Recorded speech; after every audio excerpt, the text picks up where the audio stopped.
Hello, Getting Real with Hillary. Um, yes, you see that umbrella behind me?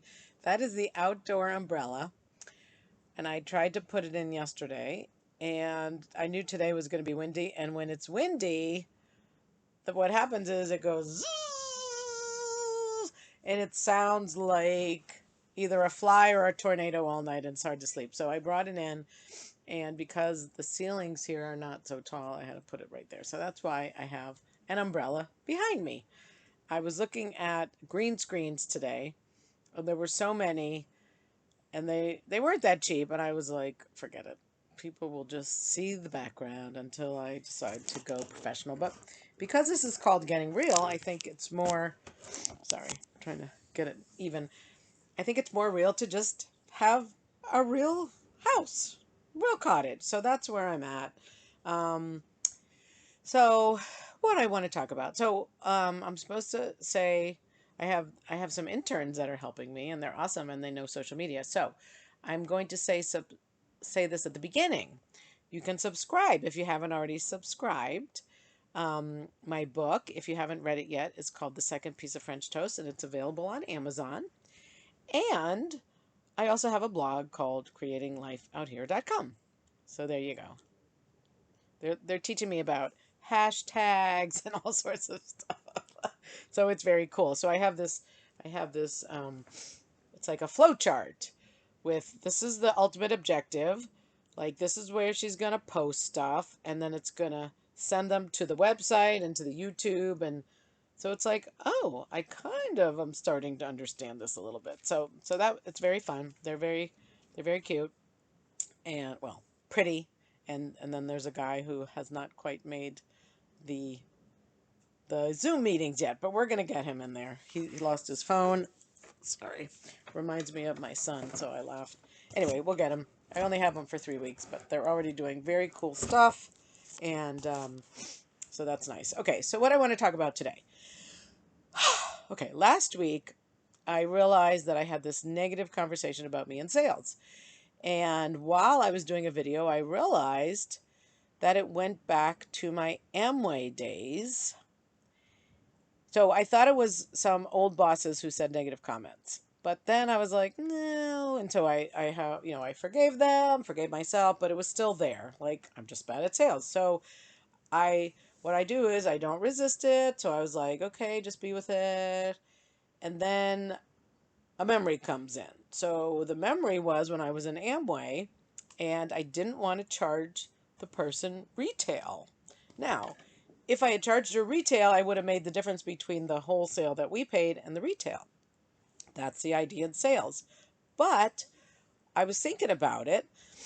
So I thought I was bad at sales because I didn't want to charge her retail. But when I thought about it the next day, I realized, you know what? We weren't in it for the retail profit. We were in it for the PV. It was point volume. And that's what we were doing. So if I sold her wholesale, she could buy two items. I would get twice as many points, and that was my goal was to get points. And uh and there was something else. So rather than her, spend twice as much on one item, I got her to buy two, got the double points, and I was taking care of her. So what I decided to do was once I saw that, I was like, "Oh, that's where I decided I was bad at sales. Isn't that amazing? I never knew that." So I took so I decided to put it in a different context. Like, no, I was a really good businesswoman.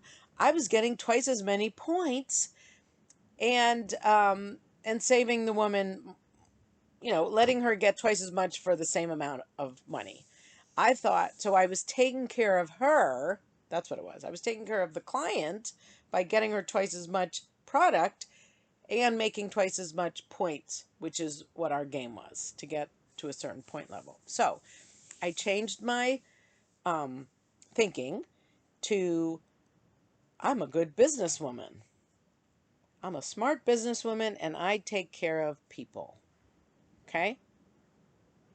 Today, this is really amazing. Today, I had my first enrollment of the COVID and I set a goal that I was going to hit $5,000. Now, I have not done that in a long time because I was bad at sales, right? I said, I'm going to hit $5,000. So when I added up my sales at the end of the day, it was $4,747. That's like, I was good at sales. It sounds so crazy, but I was really good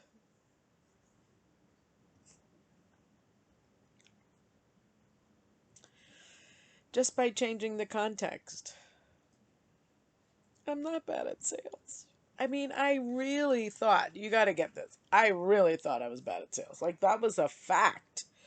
And people would go, but you were successful and you've been in this position. And I would be like, no, I had evidence. So if somebody didn't want to meet with me, or if somebody didn't buy something, or they didn't pick up their phone when I called, it was because I was bad at sales. Like, that was the evidence. Evidence was everywhere.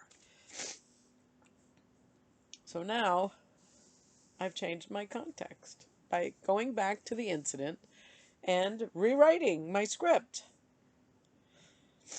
It's quite miraculous, I have to say.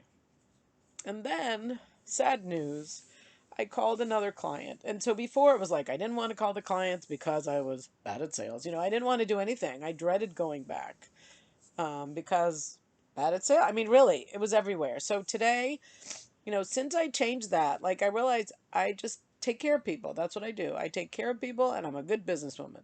So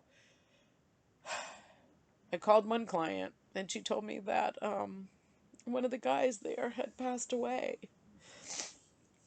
from COVID, and he was only 41. And I said, what's his name? And I looked him up, and luckily he had bought life insurance.